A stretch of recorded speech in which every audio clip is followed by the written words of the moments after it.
हमने मॉडरेट बनना है, तो क्या मॉडरेट सिर्फ वकील ने बनना है, जज ने मॉडरेट नहीं बनना?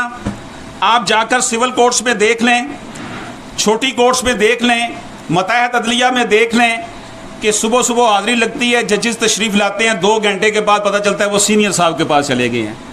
वही बात जो ब्यूरोक्रेसी में थी कि साहब मीटिंग में हैं, वो हमें यहाँ देखने में मिलती है या नहीं मिलती?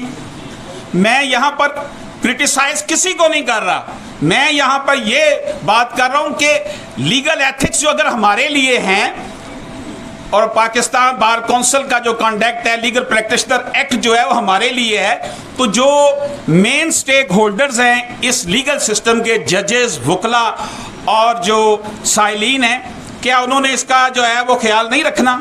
साइल को तो छोड़ दें, वो तो बेचारा ज़रूरतमंद है, ज़रूरतमंद तो दीवाना होता है, उसे तो हर हाल में अपना रिजल्ट जो है वो चाहिए होता है। लेकिन आप ये देख लें कि वो इतने ज़्यादा केसेस, 150-200 केसेस डेली उनके पास लगे होते हैं।